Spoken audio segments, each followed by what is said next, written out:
Welcome to the Resilient Recruiter Podcast. I'm your host, Mark Whitby, and today we're joined by Mike Stirton. Mike is a seasoned recruitment leader who has led high-performing teams within Scotland's finance and professional services sectors. Mike has excelled at producing some of the best and highest-performing recruiters within his sector, while also running a personal desk of £1 million plus. Mike has recently joined forces with BIT and is launching their financial and professional services practice in Scotland. Mike, welcome. Thanks for being here. Thanks for having me, Mark. I was trying to figure out how long we've known each other, and it's got to be at least 17 years, I'm thinking. I think it might even be. I think it's potentially even longer than that. Okay. Yeah, I think we're going on to over 20 now. Wow. You were one of the first people to coach me. Showing our age. I don't want to give too much away. I know, it blows my mind, like how time just... You look exactly the same, which is the thing that... Thank you for saying that. You look great as well. Well, yeah, I know she didn't say I look exactly the same, though, but that's... No, you're looking better, well, my friend. Better, better. I think... So... my peak with Change Recruitment Group, which is where we overlapped, I think was around 2005, 2007, somewhere thereabouts. I was working with them. They were my biggest client. I was back and forth between the Edinburgh office, the Glasgow office, 5 to 8 days a month doing in-house training, one-to-one coaching with recruitment consultants, with managers. So I think that's when we first met, right? That was my sort of training ground, if you like. It was a really entrepreneurial kind of base. So yeah, that was where I cut my teeth. All right, fantastic. So take me back though, because you started at Hayes, right? How did you first get into recruiting, Mike? Well, I didn't even know what recruitment was. I mean, hands up. I had a degree in genetics from the University of Edinburgh, and I remember it was actually my mum was saying, "You need to get a job." Because I actually had, convoluted story, but I had a flat and my parents guaranteed my mortgage while I was a student. So my mum was basically taking away that safety net, if you like, and saying, you need to get a job because you've got a mortgage to pay. So I was one of these few kind of students that had a mortgage. And it was just before the property sector in Edinburgh really took off. Good timing. It was great timing. Yeah. So I applied for every job in the newspaper it was back then, every single role. And the first, there was a lot of recruitment jobs in the newspaper then, and my mum was an accountant, so she would go to some of the early agencies in Edinburgh were all accountancy recruiters. So I just thought a recruitment business is where you went when you were an accountant. I didn't realize there was all these different sectors. So applied for a role. It was Hayes. Had to go through assessment centre, role plays, things like that. I remember I was the guy that turned up and everyone else was wearing suits. I didn't even have so I kind of slung a tracksuit top over my arm as though it was a suit. And they took me and one other chap on. And I just took to it like a duck to water. I was pretty, from day one, I kind of got the buzz.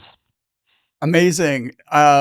So different to I did not take to it like a duck to water. I was a bit of a late bloomer, but what was it about recruiting that it clicked for you? I think what I liked is I got thrown in the deep end really early. So, I was able to make a lot of mistakes really early, all the cringeworthy conversations that you look back on now, but that early exposure was really, really good for me. There was a high turnover of staff at the time. Hayes were just starting to win big RPO accounts. It was when they were picking up. So I was the only guy in Scotland for some of them. So I was going out to meetings with, big heads of departments as a trainee and discussing RPO. So it was great. Fantastic experience. It was great experience. So that kind of stood me in good stead. But what I would say is that one of the things that I notice now is that I don't think sometimes people get the same opportunity as I did back then. You don't get sometimes thrown in that deep end as much as you do now. So when I've got guys on, I'm always you've got to give them the chance to fail and the chance to um, have those experiences if you like. If it's too prescribed an induction process and it's too slow a journey, you can't then turn around in 2 or 3 years' time and pull your hair out and say they're not experienced enough. So yeah, it was good.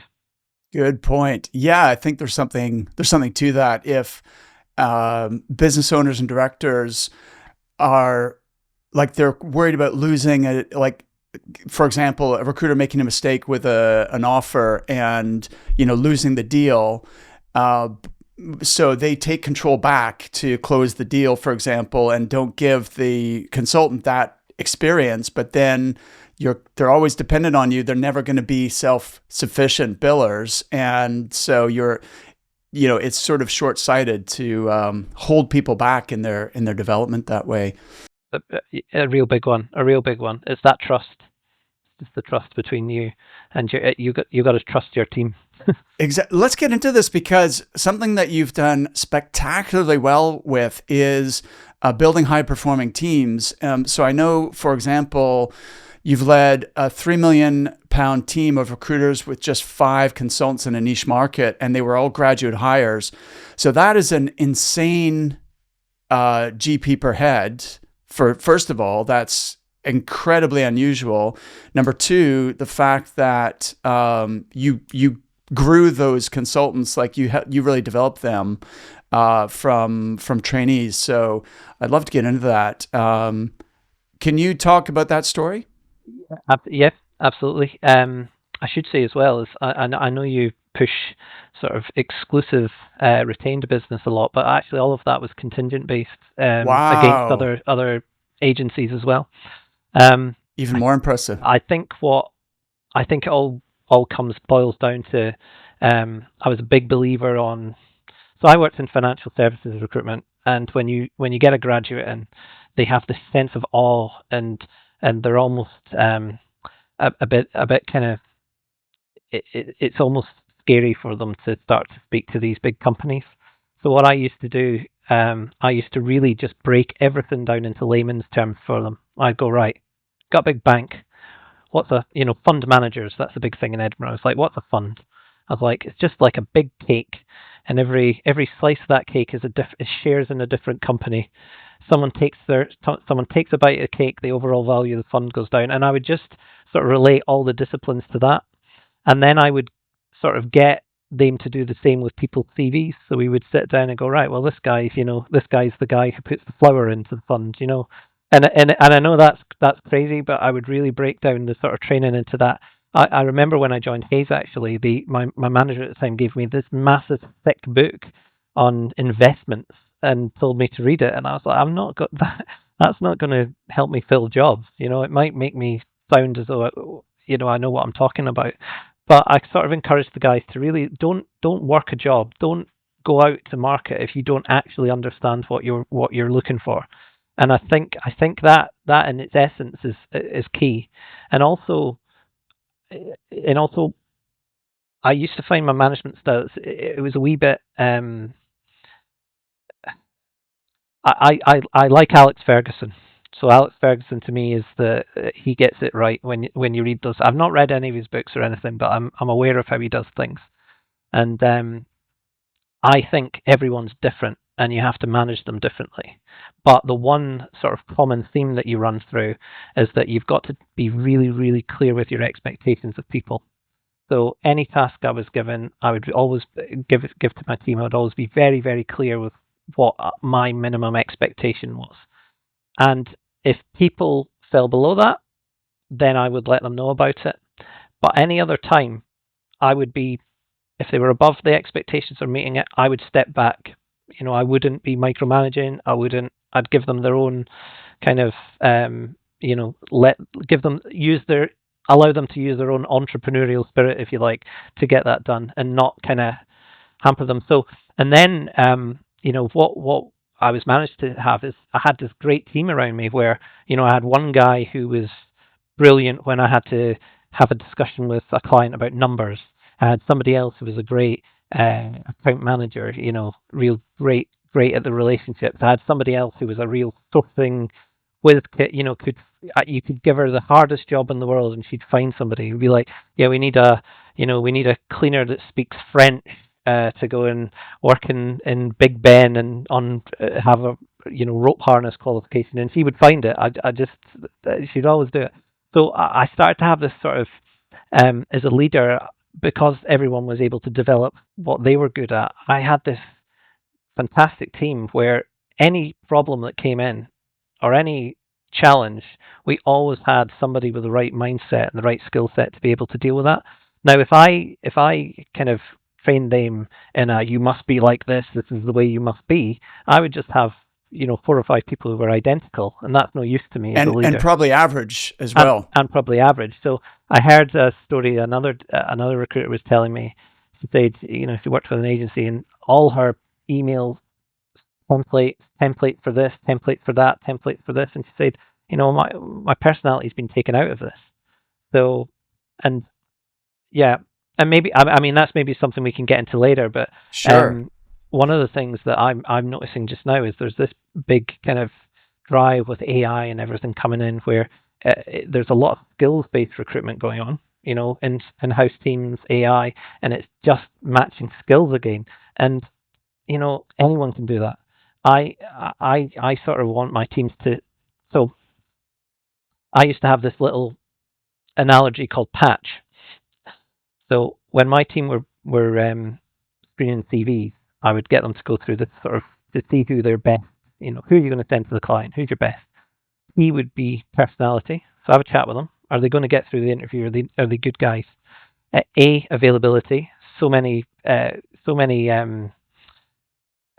fees would be lost because I'd seen places where people just hadn't qualified the person's availability. You got to remember, I was doing a lot of contractor stuff as well, so we'd need people in. He would be the technical stuff, right? So that's the skills-based stuff, and the reason I would do it as safety, that's only one of 5 different things you could be considering. The C was the commitment. Do they actually want this job? Are you dragging them kicking and screaming to the interview? And the H was the history. And has Bob worked with Jane before and in another organization, and have they clashed? And I'm sort of coming back to that again because I see a lot of recruitment where it's just the T that's been looked for. It's do you see what I mean? And I think there's a lot of the kind of AI things out there where they're kind of, put your details in and we'll come up with the perfect match, but all it's doing is that sort of skills-based matching. And absolutely, yeah, for sure. We're big advocates of AI, but it has to be used in the right situations and applied in the right way. And so I agree 100% with what you're saying, Mike. So look, can you let's take a step back for a second, and can you tell the story of how this team developed? Like, when was this, first of all? So I left Change. I left Hayes to go to Change. Change was at that time they'd just went through an MBO, and yes, I think you were there. So that was a real that was a real kind of hard foot to the pedal recruitment business. It was kind of what was needed at that time. It was kind of the fast paced, stack 'em high, get 'em out. So I learned some things from that environment. And I was successful in that environment, but that was the place I made a lot of mistakes. That was sort of like as I say, I cut my teeth there. Every single, and I say this to the teams, every single thing that you can problem or issue that pops up, I would have had to have dealt with that then. From sending an email to a client that was meant for a candidate, the whole thing, getting. The whole 9 yards, every single thing I could have done wrong, I did wrong in that role. But this is the benefit, Mike, of because we've been in this industry for 20 plus years, then like you've made every mistake it's possible to make, hopefully learned from it and gotten better. So there is a huge benefit. And I mean, it's not fun at the time, but ultimately. I've been sitting in front of clients before and referring to their business, and then they've turned around to me and said things like, "That's not what we do," in a room full of people. So all those sort of things. But it was, you've, as I said before, you've got to go through the motions to learn. That's how you gain experience. So that was really good, and I was successful. But I really kind of pushed myself quite hard, like physically, emotionally. I had a young family at the time, towards the end of my tenure, and I sort of had a financial goal, and my goal was to reach that point and leave recruitment. So it was, I wanted to pay off my mortgage, and then I wanted to get out of recruitment because I hated it. Right? I was good at it, but I hated it. Wow. I did not know that, Mike. So wait a second. Let's press pause here for a second, because I remember you at that time being very focused, very like huge drive, very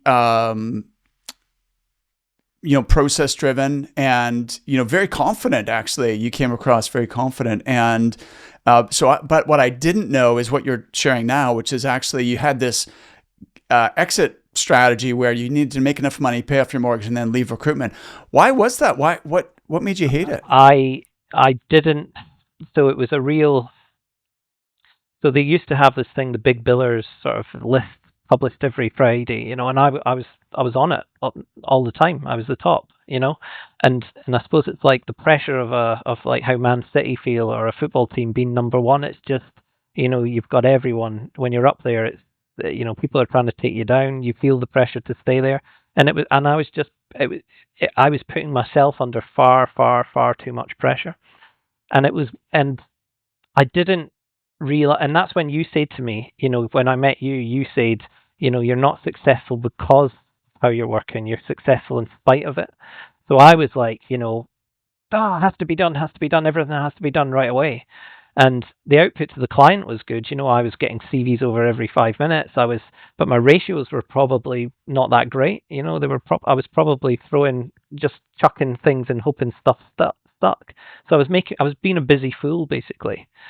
And that's probably, that was why I wanted out, because I thought to be successful I had to work like that, and I was really, really pushing myself to. I mean, you may remember even how thin I was back then. I was like yes, I do remember. I remember you being pretty intense, Mike. Is what I remember. You were intense. Yeah, I was. Yeah, so so change, funnily enough, led to a big change.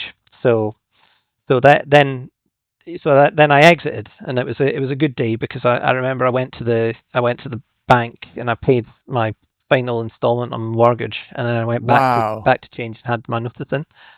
How old were you? I was 30. Well, my son was just born, so I was being about 31, 32. Wow! Yeah. Imagine paying your mortgage off at 32. That's it was a small house. So that the irony is I now have a mortgage again. So I was sort of a bit short-sighted in the size of room my son may need as he grew up. But then I left, and my intention was actually to try and maybe set something up on my own and do it kind of a bit kind of lifestyle business. But then I caught up with, funnily enough, my colleagues I'd worked with at Hayes for lunch, and they had just set up Core Asset. And what I liked about Core Asset was they were doing it the other way. They were going, right, we're going to be successful by being using our brains really to fill these jobs. We're going to properly understand what our clients need, and we're going to go out there and find the best people rather than chucking mud. And so I went into, they said, look, we do a lot in permanent, we do a couple of kind of temp contracty things, but why don't you come in and see if you can help us? We've got all the clients that you do, and then come here. And I thought, right, you know what?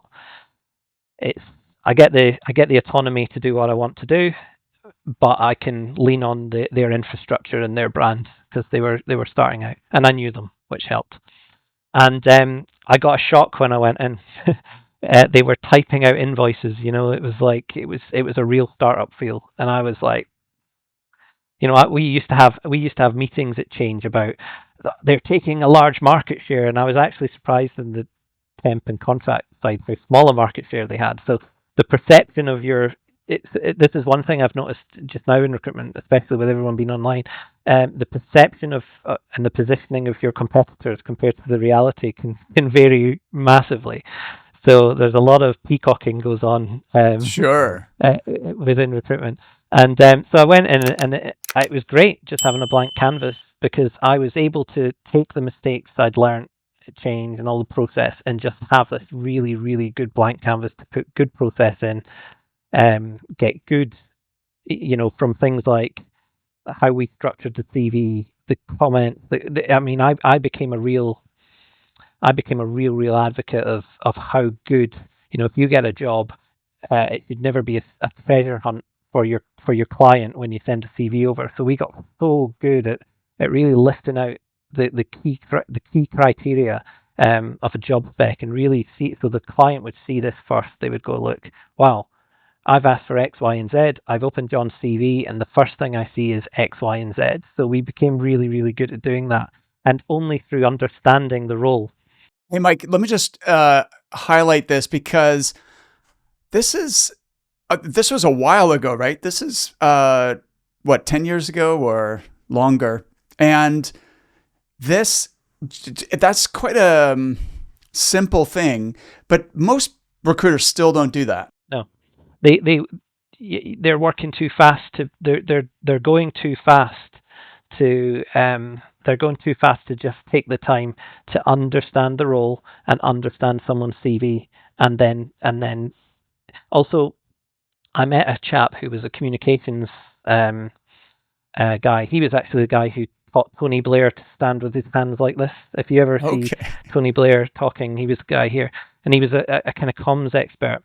And he said to us, he says, when a human opens a document, their eye is naturally drawn to the kind of second quarter of a page.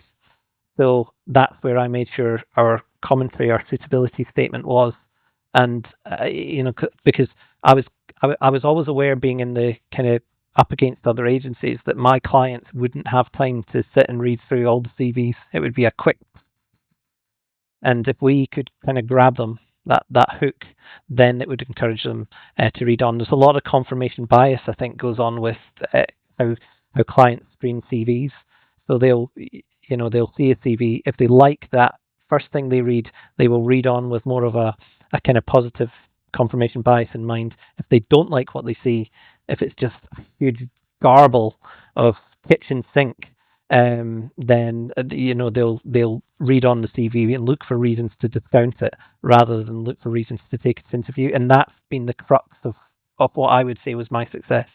That makes a lot of sense. So are you talking about, did you actually rewrite the CV, or did you just put a front page of commentary to like an executive summary? Yeah, we would put an executive summary on. Sometimes we would have to, work on the content of the CV, but I find the content of the CV to be less important than that executive summary for the reasons I'm saying. And it wouldn't even be an executive summary. It would be this is why Bob is great for your job, and it would be bullet pointed. It wouldn't be a big long. I just am of the belief these days that with scrolling and everything, nobody takes the time to read anything anymore. Right. True. Yeah. Yeah. Absolutely. So it's a bullet. It's basically a summary of why you should interview this person, right? Yeah. This Simple. Is the highlights. These are the bullet points. You wanted this, and this. Here's specifically, like, you're showcasing how the person fits the brief. And what a lot of recruiters do is, what they'll do is just take the generic exec summary that someone's already got on their CV and just put that in that box. Whereas I wouldn't do that. I would actually take as a starting point, I would take the what was looked for on the role profile. So I would put and then I would start with that, and then I would edit those into what the candidate had. Hey, resilient recruiters. I hope you can tell by now I love the recruitment industry, and I'm working really hard to produce excellent content and give you value. Having been a recruiter myself, I know how rewarding it can be. I also know how tough it can be. I'm on a mission to reach as many recruiters as possible and have a positive impact on their careers and their businesses. If I can help you make more placements, that means you're improving more lives, and together we can have a real positive impact on the world. The biggest thing you can do to support me on this mission is please take a couple of minutes and leave me a review. Then send an email or LinkedIn message to let me know so I can thank you personally. Yes. Fantastic. So here's a quick tip for our listeners.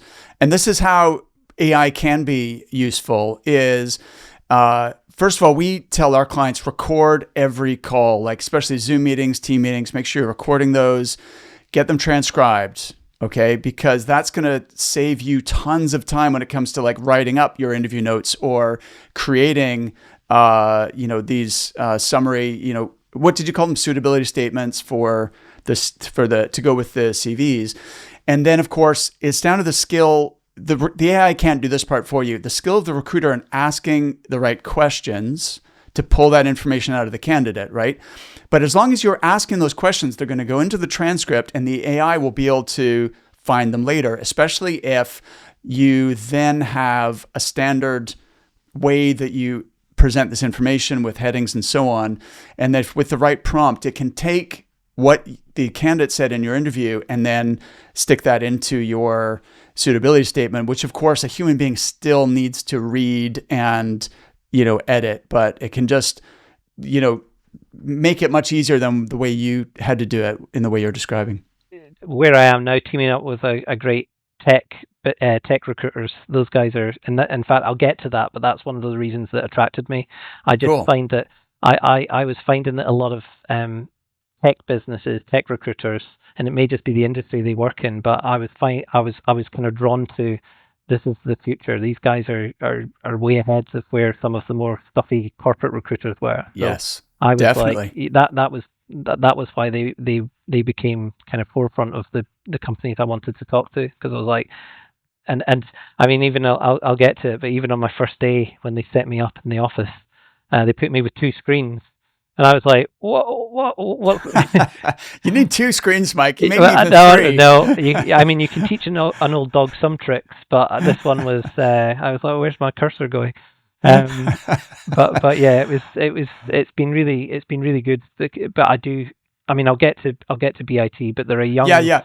So listen, I really want to circle back because one of the things, again, your kind of zone of genius is not only being a top producer yourself, but building other top producing recruiters, right? Developing them. And so we kind of went off on a tangent there. We're coming back to building this team. So this was at Core Asset that you built this team of 5 consultants billing $3 million. Yeah. So it was pretty. So the first thing is pretty organic growth. I think too many agencies will. You can never hire somebody unless you're setting them up for success. So I think a lot of agencies hire people speculatively, hoping that they will somehow magic an industry into recruiting, that's not there. And I see that I've seen that a lot in other businesses. So I was really keen to, I would always bud off, if you like. So I'd wait till the guys were flat out and go, right, we've been flat out consistently now for a good wee while. Now's the time we bring somebody else in. And so that is giving those people a platform for success. And then most of the time, if you've got a good person, your job actually as a manager is just to take that pressure off quite a lot of the time. So if you've got really good people, and funnily enough, that's what I'm noticing from my new leader, Nicola Kelly. She's really good at that. If you can see somebody literally walking through walls for you, and busting their backside, your job as a leader normally is just to take that pressure off. And I had that, and that was one of the main kind of things that I would notice in that team. And also, somebody once said to me, and I think this is might be Alex Ferguson or something that said this, but I should probably tell our listeners that Scottish recruiters love football analogies. Yeah. So just FYI, that's who Alex Ferguson is. He's a football coach, right? Yeah, the best of all time. But I think he once said that the best way you can get that kind of loyalty, if you like, from your players or from your team is if you set out quite clearly what your expectations are, and you make a promise. You say, if you do X, Y, and Z, I will give you this. And if you do that and they see you doing that, then you're set up for life with those individuals. It's when that promise is broken that's when everything falls apart. So my team would see me. I would say, right, you do A, B, and C, and I will fight at the board meetings at the end of year review, and I will fight for that promotion for you, or that setup, or if you need an extra bit of kit, if you do this, that, and it's pretty much the way I parent my children as well. So it's no different. So yeah, that's kind of been the cornerstone. It's just treat people with respect, be very clear with them, be very honest, and take the pressure off them when they're really beating themselves up. I think as well, like I think this is definitely from Alex Ferguson, but don't beat yourself up too much on the lows, and don't get too carried away with the highs. For sure. That in recruitment is so important. In fact, I've heard Greg Savage talk about this as well, is like when things are going great, don't think too highly of yourself or get carried away, right? For sure there's skill, but you may be lifted by a great market as well. And there's other factors. So like, don't get too big an ego here. And then the flip side of that is when things go to, shit, then just be nice to yourself. Don't beat yourself up too much, because then you're getting into a vicious cycle that's hard to dig back out of, in terms of managing the emotional roller coaster of recruiting. So can you give me a bit more context here? The team billing $3 million. What? I know you're doing financial and professional services, but can you be more specific? What types of people you're placing? Was it permanent, contract? What's the? So it would be I ran the contractor team at Core Assets, and we would position ourselves as a one-stop shop, if you like, for financial services firms. So as we got to full complement, we had a chap doing accountancy and finance within that sector. I looked after the change roles, so the kind of project guys. We had somebody doing what we would refer to as your kind of business as usual financial services roles, so pensions, investment analysts, those sort of guys, performance people. We had somebody who would do more of the risk and compliance stuff, so the regulatory things, and then someone who did business support, so your HR, your marketing, your kind of sales sides. So when a client picked up the phone to us, they would always have somebody who was a kind of expert within that discipline. One of the reasons, though, that I made my move was because that disciplinary approach stuck to one market. I couldn't, if you like, there was no room for growth anymore within financial services in Scotland. I kind of feel that industry, they're kind of at the end of the first phase of the digital revolution, if you like, and I think this is maybe across the globe, actually, where if you notice just now, a lot of recruitment businesses are struggling, they're finding it tough. I don't think, this is controversial, I don't necessarily think that's because of the economy. I believe that's just because it took us 20 years to get banks from doing things on paper to where we are now on a nice app on your phone. I mean, I could buy gold within 2 clicks, that, and now we're there now. So we don't need squads and squads and squads of people to do that. So I don't think it's necessary. I think we're actually just back to a normal sort of level within that industry. So I kind of had a lot of candidates coming to me from that sector saying, I've been around all the financial services firms in Scotland and the UK. Can you help me get into another sector?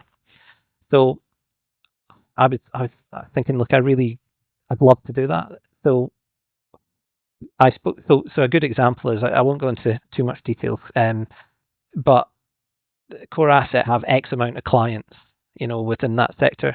BIT have about 20 times the amount, because they work across lots of different sectors, including financial services. So I said, well, look, I've got these disciplinary focus. Every firm needs an accountant. Every firm needs some sort of regulatory knowledge. Every firm has a marketing side, HR, and every firm has change. So as I say, I just knew the guys at BIT were quite like-minded. I liked what they were doing. They seemed forward-thinking. They have this fantastic statement of work bit of business, which does, it's called BIT projects. And again, I was like, wow, this is just the direction of travel. So I teamed up with them. I took a proposition to them, and unbeknownst to me, they'd been waiting for to do that. That's why they were called B, because they wanted to be B something else.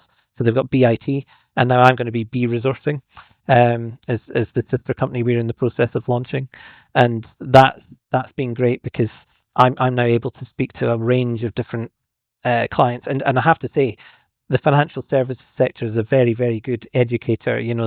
I've been trained with the real kind of regulated industry, and they really put you through your paces. So I found that's been good to talk to other firms. Congratulations, Mike. It sounds like an exciting partnership and opening up all kinds of possibilities, which will be mutually beneficial for you and for BIT. And so congratulations on B Resourcing. That's phenomenal.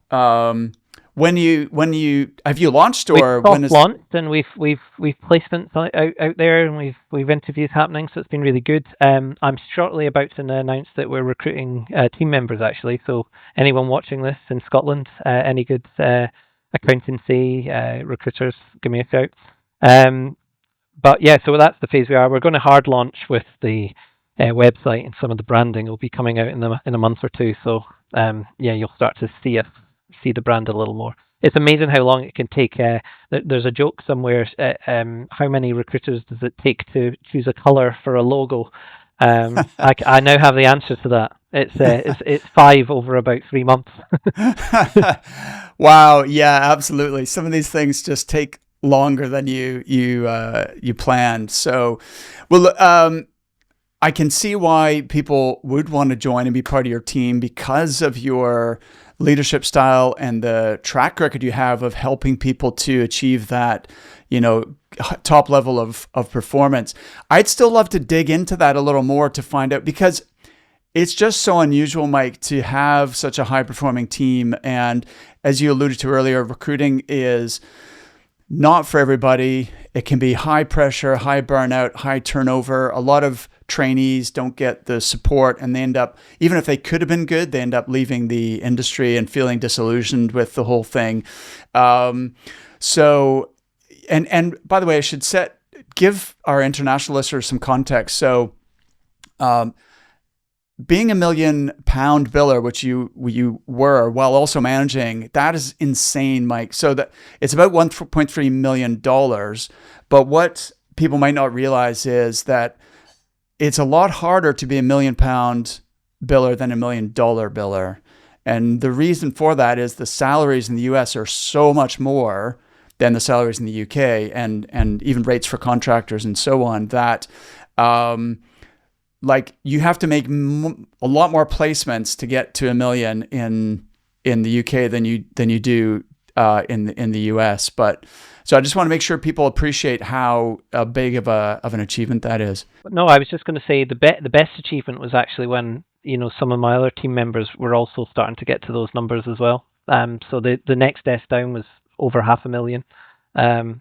But one thing I would say, and this is going back to what makes good recruiters, is that I always tell people your graph is never going to go straight like that. It's going to go whoop whoop whoop whoop whoop whoop whoop, and as long as the kind of overall direction is up, I think, and I think people don't appreciate that. But it's 2 steps forward, 1 step back is how recruitment works. So that it took me, what's that? It's taken me almost 25 years to have posted those numbers, but every year it was a little bit more, a little bit more, a little bit more. You move a company, and then you have to take a step back, and then you it's just steady baby steps all the way to where you want to be. And so it's, the resilient recruiter. It's resilience. It's keeping going. I think that's one of the reasons I've always, although we're looking after permanent and contract now, one of the reasons I've always gravitated towards contract recruitment is because you don't have time to lick your wounds and there's a new job in, focus on that. It's a bit like my son's 14 now, and he's playing football, and one of the things I keep saying to him, because I coach coach kids football teams as well, and or soccer teams for your American listeners. And one of the things that I notice with kids is that something bad will happen in the game, and they're still dwelling on that while the ball goes past them, 5 minutes later, and you're like, I don't think that's just kids, Mike. I yeah, think well, that's yeah. Well, I noticed that human beings. I noticed Ange Postecoglou, who's the Tottenham Hotspur manager. There's a clip going around just last week. He was telling his guys in the changing room, the locker room. He was saying, what's next? What's next? You play a pass. What are you doing next? What are you doing next? What are you doing next? So focus on that. Don't focus on what's happened. You can't change it. Focus on what's next. I love. I would always get guys to do a bit of a stock take as well, right? So and I do this myself, but when you're busy and everything's flying around and you think you've got stuff, just pause, just do a stock take. Right? Okay, I might have had 10 contractors leave this week, but I've got, every day can be day one. Every day can be day one. So you can go, great. Well, I've got 10 contractors left, but I've still got 40. That's a foundation for this week. Or the month. I can go ahead now and give yourself like targets that you're actually that are achievable. This is so. When I spoke to BIT, one of the reasons I liked them was because, and you might find your listeners may find this crazy, but I spoke to a couple other businesses, well, large businesses, and they were asking me, and I know this is expected, but they were asking me for really detailed business plans, right? And I went to Nicola at BIT and I said, for year one, I'd like to just break even. I said, that's my business plan. Let's just have that as a goal. Anything beyond that, great. We're laughing. It's an investment to start something new. If I break even year one, that's an achievable, realistic target. Now, I was going on to, my finance director used to love me because I was always under project. What are you going to do? Under project. Make life easy. Most for recruiters yourself. are the opposite, right? I know. Yeah. They count deals in their pipeline that they're never going to close, then yeah. So I would always work on the worst case scenario on everything you're doing in business. Always work on a worst case scenario with your numbers, and then and that's what I've always done. Sets expectations for your in the rest of your business, your manager, everyone. And I would do that with the guys as well. I would say, look, you're not going to give yourself an easy target. And there'd be places asking me to say, right, month 3, how many contractors are you going to have out? What's going to be the margin of those? I'm like, I have no idea, But I tell you what I can do for you. I can try and break even in my first year. How does that sound, guys? And that's, I think recruitment is a really simple thing, and a lot of people overcomplicate it. There's a big difference between something being simple and something being easy, yeah. Right? Because, so for example, a couple of years ago, I ran the Edinburgh Half Marathon. Running is pretty simple. You just put one foot in front of the other, right? But that doesn't mean that it's easy. So I just want to make sure that you're not saying that, hey, recruitment's easy. It's like, so my wife runs. She does marathons as well. She's a really seasoned runner. She runs for Edinburgh Athletic Club. She's like sub 3 hour marathon runner. Now, but running is now easy for her. She's out just now doing 10 miles or something.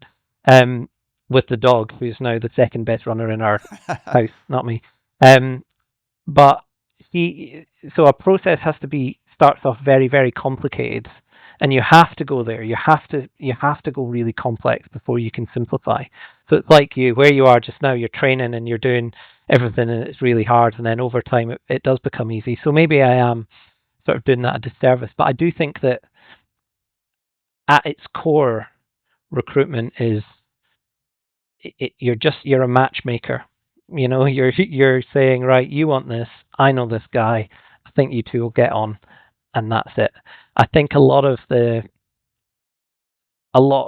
bells and whistles of recruitment are sometimes not wholly required, and I think a lot of the constant following up with a client when they've said I'll come back to you is it's just there's a lot of busy fools in recruitment. Is what I'm trying to say. Okay, interesting, Yeah. interesting. So, Mike, any other advice for billing managers who are running a desk themselves and they're trying to develop their team members? Because it's been said, and I think this is true, that is the toughest job in recruiting, right? Because you're kind of split focus. You are trying to do your own thing and hit your own targets. At the same time, you're mentoring, supporting, training, managing other people. And what advice do you have? And we have quite a few of our clients in that exact same position. At the moment, they're top billers. They're now building teams, and their like brain is exploding, and they're working like crazy hours. So funnily enough, earlier in my career at Change, I used to almost plead not to be promoted. I'd be like, just give me a better commission structure. I don't need to be promoted because I didn't want that. I thought it would make life worse. But actually, the simple answer is delegate, delegate, delegate. That's what they want to learn. They want the experience. It's a win-win situation. But when you do delegate, make sure you're very, very clear on your expectations. Okay, comes back to expectations again. So tell me the Mike Stirton process of delegating then. Like, can you give an example on how you would attack it? Well, first of all, something comes in, you pick the best, as I say, surround yourself, not just, everyone says, oh, surround yourself with good people, but surround yourself with good people who are all offer something a bit different, like the Avengers. You've got somebody with a different superpower. So that's the first thing. Who's going to be the who, and it's not just that they have the experience of it. It's just whose sort of mindset is who enjoys this sort of stuff. Because I could get a thing in where a client's saying, right, can you give me a report of all the contractors and all their end dates? Now, you don't give that to the guy who's used to have a guy with me. He was the one you would take out, take a client out for a coffee or dinner with, because he was a gregarious guy. But then you've got another chap who loves sitting around on spreadsheets all day. So, you give it to that guy. One, they feel important, that you've chosen them, and two, you kind of have to, you do catch more flies with honey than vinegar. So, you say, look, you're really good at this. I know you're good at it. You're the best person for this job. My only expectation is that we get it back by Friday to the client. Can I leave that with you? And it's that easy. So a bit of flattery, delegation with flattery and expectations. Awesome. And so by expectations, obviously there's deadline expectations. Are there any other types of expectations you would set depending on the task? I think that I always used to have a bit of a, we would have a really and a really relaxed, kind of chilled out vibe environment that I had. Trust people, you're adults, work the way you like. But my expectation was always, when the chips are down, that's when I need you. So that sort of cultural expectation is something that I would set as well. I would say, I see a lot of leaders in recruitment kind of going one way or the other, and they don't know that there's a middle ground.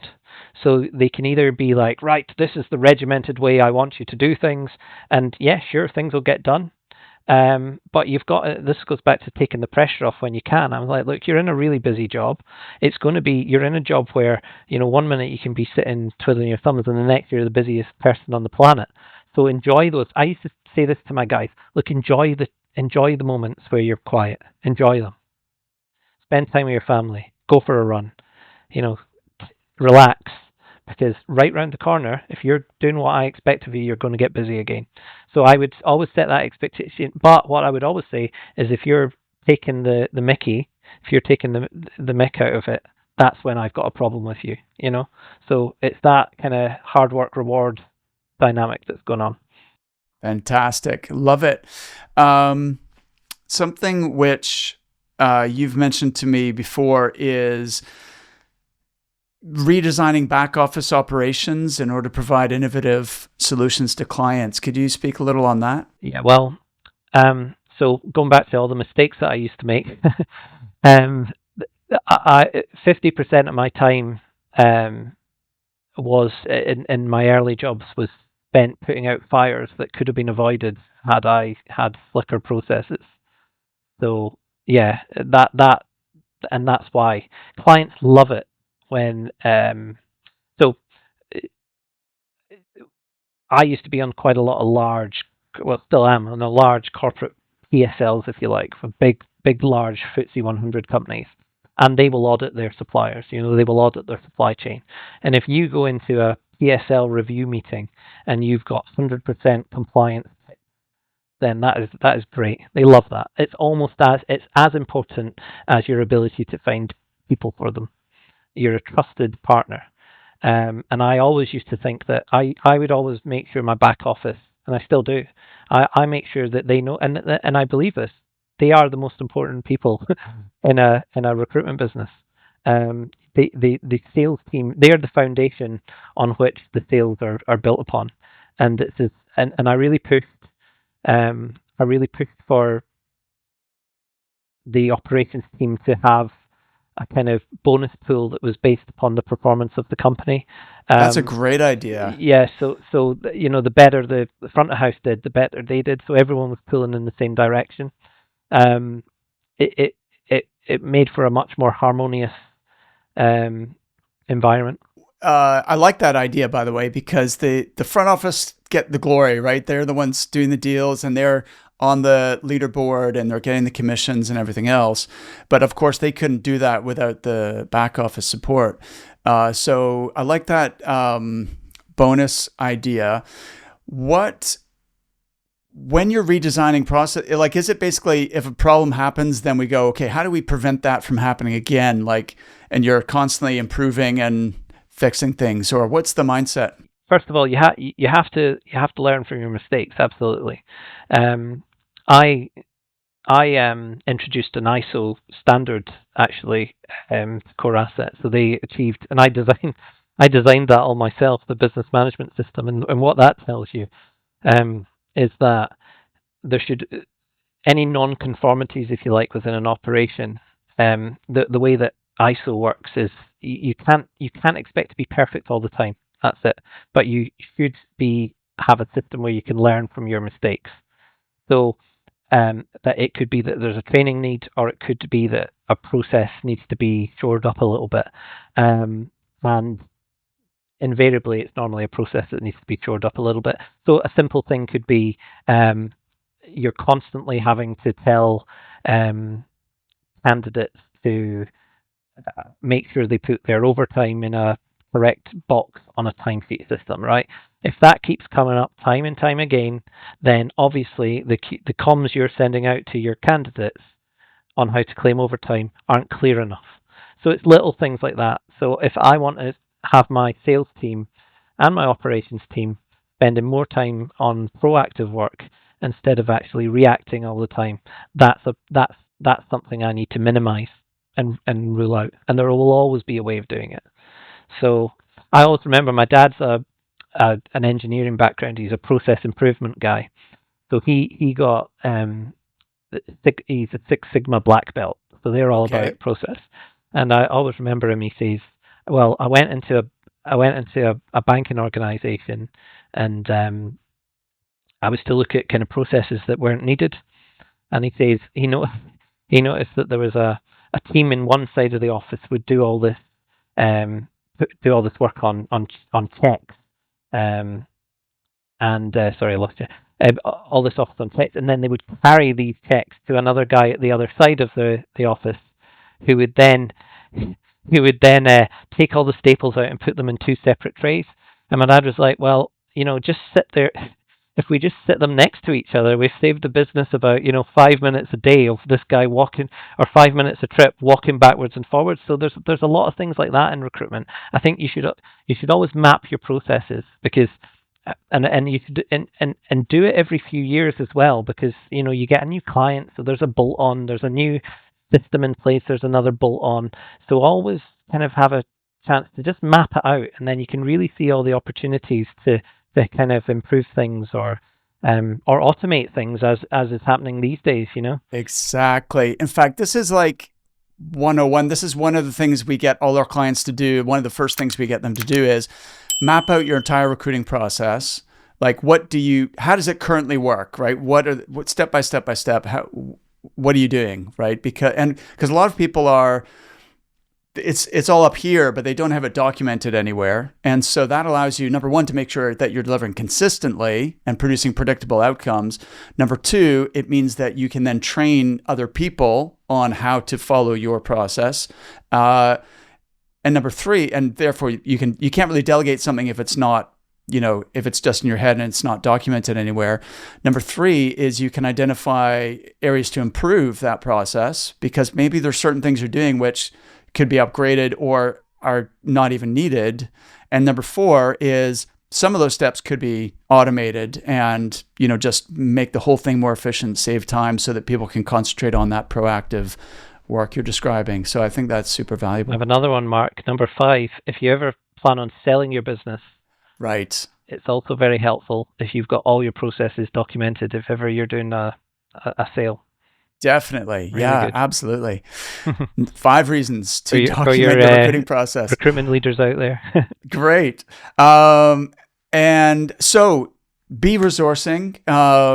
What's the vision? What have you got planned? Apart from breaking even in year 1. Yeah, I mean, so we're going to be identical to BIT. So those in Scotland will know BIT is a fantastic brand within the tech space. So we're identical in terms of the way we work, our ethics, our values. That really chimes.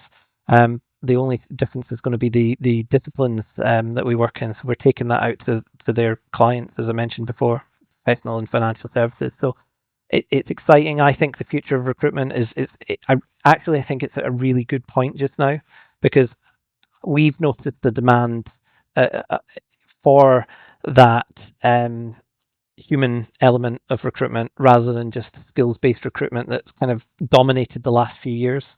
So we're very we are heavily invested in AI to help us do that job, but we're also one of BIT's kind of values is be connected, and the other one's be brave.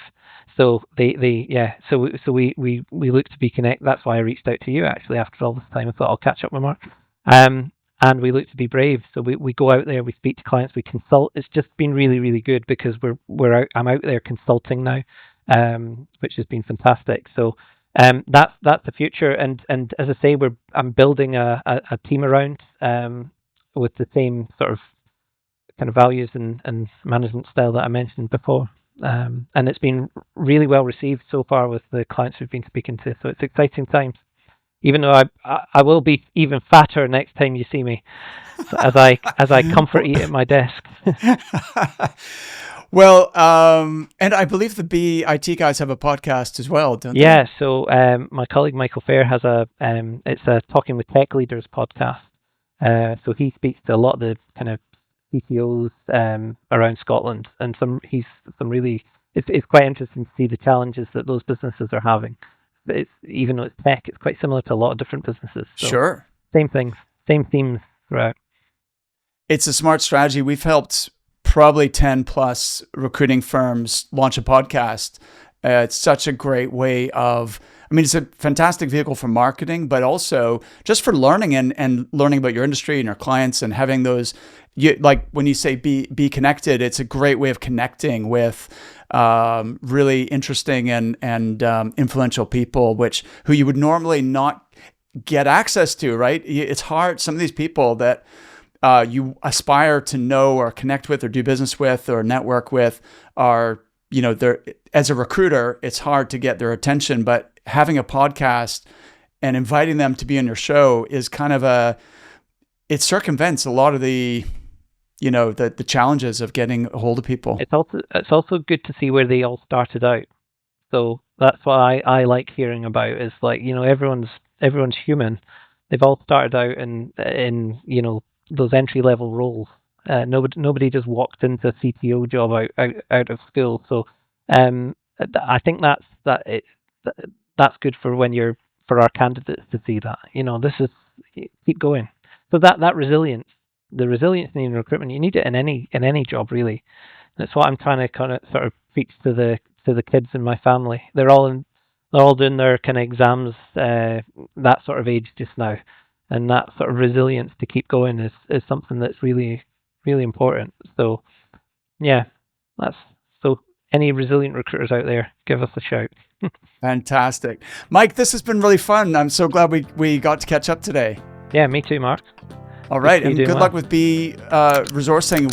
You'll need to come back and give us an update at some point. I'd be delighted to do that. Yeah. All right. Fantastic. Excellent. Have an awesome weekend. And you, thanks. Thanks for watching. If you enjoyed this conversation, check out some of my other episodes. You'll see 1 or 2 suggested episodes on the screen now.